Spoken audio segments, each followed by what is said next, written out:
This turned out really well for something that's so simple. It's just a single piece of copper wire on a piece of black walnut, a real skinny piece of black walnut.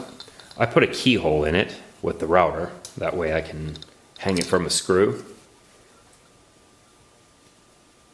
And it's a minimalist cat. Here's a great feature. You can adjust the cat's weight. Cats do have a tendency to do that in real life. Well, I'll tell you a little bit about this. You can make it. It's really easy. I've made you a printable template. Look down below and you can find it. It's free. All you have to do is lay a piece of copper wire on it and make your bends to fit this. Slowly adjusting. I started personally at the tail and worked my way around, but that might not be the best way. If I were to do it again, I might start at the foot. But, you know, experiment. You don't have much to lose by trying. It'll take about a 2-foot long piece of copper. If you don't have experience bending copper and you see this and you're thinking, oh my goodness, I'm going to do that, then hold on, slow down. You can use just a pair of needle nose pliers, but you'll put little scratches in it. So a better way to do it is to put leather on them and epoxy it on there, and then you can make all sorts of bends without damaging it. But that's kind of tricky to do, and so a better trick is to use these. I've talked about these in other videos, but take a look up close. I'm holding a 5/64 drill bit. This is the drill bit that you'll use to drill right here into the end of the cat's foot so that the copper sculpture can sit in the wood.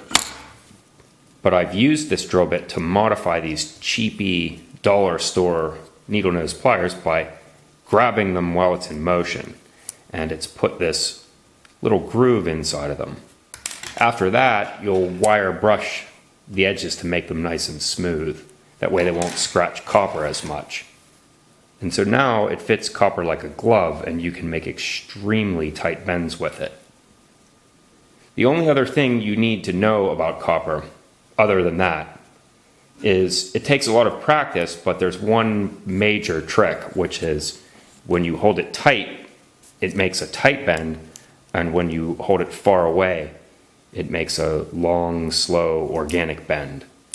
That's the general rules that you need to know in order to do this. The rest is just up to you. You want to make your bends really slowly so you can get them to be smooth. You don't want any bumps in it anywhere. And to do that, you literally go slowly. Make a little bit of an adjustment, back it off, lay it over top of your template, bend a little bit more. As long as you take your time, I promise you, you'll be able to turn out a cat like this. You'll probably do it within the hour on your first try. The wood was finished with semi-gloss polyurethane. I just rubbed it on with a paper towel and then wiped it away. I did that twice, and I also did it to the copper. Copper has a tendency to oxidize over time. And so after a year or two, a piece of copper wire like this will have a rather thorough patina.